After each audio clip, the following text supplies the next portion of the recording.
Wow, ternyata Indonesia itu ya pemasok batu bara di beberapa negara itu terbesar itu Indonesia. Gimana nih kalau misalkan Indonesia menyetop ya ekspor batu baranya, apakah mungkin negara-negara luar itu akan pemadaman listrik?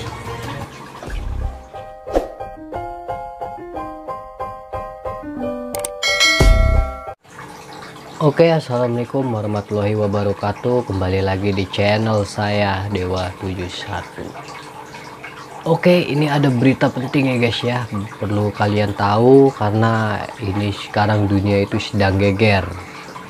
Karena disebabkan oleh apa? Karena Indonesia itu ya di bulan Januari ini stop ekspor batu bara ke negara lain. Terancam gelap gulita seperti Oke, ini Jepang, video Korea dari ikut menjerit ke RI. Nah, ini stop batu bara ya Langkah Indonesia. pemerintah melarang Sini ekspor batu bara sepanjang Januari nih, 2022 membuat beberapa negara terancam gelap gulita. Wow. Ancaman ini terjadi karena batu bara dari Indonesia merupakan komoditas penting bagi sejumlah negara untuk menjamin pasokan listrik Ternyata mereka. Indonesia itu Salah satu sangat negara yang dibutuhkan terancam ya. mengalami Ternyata gangguan akibat Indonesia kebijakan sangat Indonesia dibutuhkan adalah oleh Korea negara Selatan. Saking batu takutnya baranya. pemerintah Korea Selatan melalui Menteri Perdagangan Yuhanko Terutama telah Korea meminta Selatan dengan ya, sangat dia sangat kepada takut Indonesia sekali. agar segera mencabut larangan ekspor batu bara. Wow. Permintaan ini disampaikan Yuhanko dalam rapat secara daring dengan Menteri Perdagangan Muhammad Lutfi. Dalam rapat itu, kedua menteri sepakat tentang pentingnya kerjasama dalam jaringan pasokan global dan menekankan perlunya upaya bilateral untuk rantai pasokan komoditas yang stabil. Menteri Perdagangan menyampaikan keprihatinan pemerintah Korea terkait kebijakan larangan ekspor batu bara Indonesia dan meminta dengan sangat kerjasama dari pemerintah Indonesia agar ekspor batu bara bisa segera dimulai. Wah, Mendak Lutfi sangat mengungkapkan Indonesia sekali sangat ya, menyadari gitu. kekhawatiran Jadi semua Korea Selatan ketentuannya akan ada di ketersediaan bahan Indonesia, baku guys. pembangkit tenaga listrik tersebut. Oh, Untuk itu ia akan berupaya untuk sebagai menyelesaikan masalah tersebut dengan lancar. Kedua menteri sepakat tentang pentingnya kerjasama dalam jaringan pasokan global. Selain itu, kedua negara juga menekankan perlunya upaya bilateral demi menjamin rantai pasokan komoditas yang stabil. Sebagai informasi, pada periode Januari hingga November 2021, nilai ekspor batu bara ke Korea Selatan mencapai 1,23 miliar US dollar. Tumbuh 26,94% dibandingkan periode yang sama tahun 2020. Volume ekspor batu bara Indonesia ke Korea Selatan pada periode Januari hingga November 2021 mencapai 19,11 juta ton.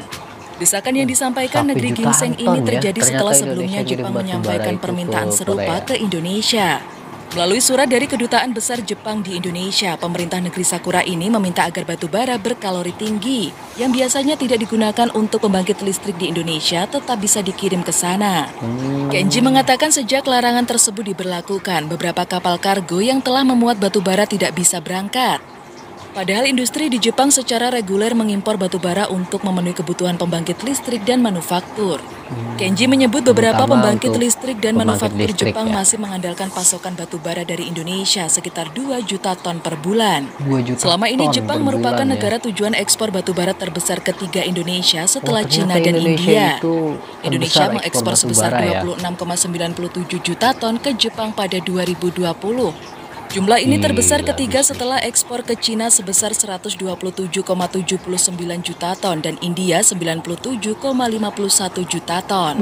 Untuk itu pihaknya menawarkan alternatif agar pemerintah Indonesia tetap membuka ekspor batu bara jenis High Calorific Value atau HCV. Sikap ini diambil sebagai dampak dari krisisnya pasokan batu bara untuk pembangkit listrik PLN dan pengembang listrik swasta atau Independent Power Producer atau IPP. Direktur Jenderal Mineral dan Batu Bara Kementerian Energi dan Sumber Daya Mineral atau ESDM Ridwan Jamaluddin mengatakan, langkah ini harus diambil dan bersifat sementara guna menjaga keamanan dan stabilitas kelistrikan dan perekonomian nasional. Kurangnya pasokan batu bara untuk pembangkit listrik di tanah air bisa mengancam pasokan listrik bagi 10 juta pelanggan PLN, mulai dari masyarakat umum hingga industri di Jawa, Madura, dan Bali atau Jamali maupun non-Jamali. Hampir 20 pembangkit listrik tenaga uap atau PLTU dengan total daya sekitar 10.850 MW terancam padam. Bila pasokan batu bara untuk pembangkit listrik tak kunjung dipasok oleh perusahaan batu bara. Gara-gara batu bara ya, berarti negara luar itu sangat penting ya. Digeruduk banyak negara gara-gara stop batu bara. Akhirnya Sri Mulyani angkat suara. Pemerintah Indonesia resmi melarang ekspor batubara sejak tanggal 1 hingga 31 Januari 2022. Langkah ini ditempuh untuk mengamankan stok batubara untuk pembangkit listrik nasional. Banyak negara mengeluhkan kebijakan Indonesia, salah satunya Cina sebagai salah satu importir batubara terbesar Indonesia.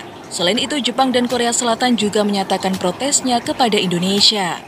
Cina merupakan konsumen batubara terbesar di dunia. Setelah Cina menghentikan impor batubara dari Australia di tengah pertikaian geopolitik, Indonesia menjadi sumber utama untuk memenuhi kebutuhan batubara di negara tersebut. Untuk memenuhi kebutuhannya, Cina mengimpor lebih dari 60% batubara di akhir November 2021. Kekhawatiran akan kekurangan batubara menyebabkan pembatasan aliran listrik yang meluas dan rekor lonjakan harga pada bulan Oktober lalu. Oleh karena itu, keputusan Indonesia akan menghentikan ekspor batubara akan membuat Cina menjadi gelap gulita. Selain itu, pemerintah Korea Selatan menyatakan keprihatinannya mengenai kebijakan larangan ekspor batubara yang diterapkan Indonesia baru-baru ini. Negeri gingseng juga mendesak Indonesia untuk segera membuka kembali pengiriman batubara. Pemerintah Korea Selatan melalui Menteri Perdagangan Yoo Han-ko menyatakan keprihatinannya atas kebijakan pemerintah Indonesia ini dan meminta dengan sangat kuat agar pemerintah Indonesia mau bekerja sama untuk mencabut larangan ekspor batubara dan mengembalikan kegiatan ekspor batubara seperti sedia kala. Permintaan serupa juga telah dilayangkan pemerintah Jepang kepada Indonesia. Duta Besar Jepang untuk Indonesia Kanasugi Kenji juga meminta Kementerian ESDM mencabut larangan ekspor batubara. Pasalnya, beberapa pembangkit listrik dan manufaktur Jepang mengandalkan batubara yang diimpor dari Indonesia.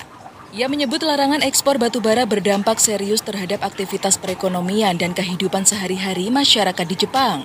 Di sisi lain, Menteri Keuangan Sri Mulyani Indrawati pun ikut angkat suara mengenai kebijakan pelarangan ekspor batubara ini. Sri Mulyani menjelaskan kebijakan ini diputuskan untuk menjaga keberlanjutan pasokan listrik nasional. Menurutnya, kebijakan ini merupakan pilihan sulit yang harus diambil oleh pemerintah. Pilihan pemerintah antara listrik RI mati atau lanjutkan ekspor batubara. Namun karena setiap kebijakan pasti akan ada yang dikorbankan, maka pemerintah memilih untuk menetapkan kebijakan yang berdampak seminimal mungkin bagi rakyat. Oleh karena itu, pemerintah mengutamakan kewajiban pasokan batubara untuk pasar dalam negeri atau domestic market obligation atau DMO, atau dalam hal ini untuk pembangkit listrik dan menghentikan sementara ekspor.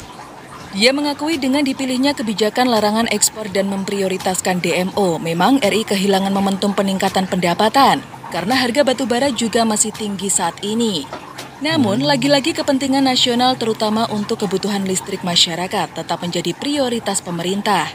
Hal senada diungkapkan Wakil Menteri Keuangan Suhasil Nazara. Dia mengatakan ini merupakan keputusan untuk menjaga pasokan listrik dalam negeri. Ke depan, lanjutnya, pihaknya akan mencarikan solusi untuk jangka menengah dan panjang. Sebelumnya, Direktur Jenderal Mineral dan Batubara atau Dirjen Minerba, Kementerian ESDM Ridwan Jamaluddin mengatakan, langkah pelarangan ekspor ini perlu dilakukan supaya kondisi pasokan batubara dalam negeri untuk PLN dalam kondisi kritis. Jika pembangkit listrik kurang pasokan dapat terdampak lebih dari 10 juta pelanggan PLN, mulai dari masyarakat umum hingga industri, di wilayah Jawa, Madura, Bali atau Jamali dan non-Jamali. Saat pasokan batubara untuk pembangkit sudah terpenuhi, maka akan kembali normal dan bisa dilakukan ekspor. Dengan kondisi pasokan batubara yang rendah, maka akan mengganggu operasional PLTU yang berdampak pada sistem kelistrikan nasional. Di sisi lain, Jokowi mengatakan pemerintah terus memperbaiki tata kelola sumber daya alam agar terjadi pemerataan, transparan, dan adil untuk mengoreksi ketimpangan, ketidakadilan, dan kerusakan alam. Perusahaan tambang wajib memenuhi aturan DMO, khususnya untuk pembangkit listrik PT PLN Persero. Menurutnya ini hal mutlak dan tak bisa ditawar. Perusahaan yang tidak dapat melaksanakan kewajibannya untuk memenuhi kebutuhan dalam negeri bisa diberikan sanksi.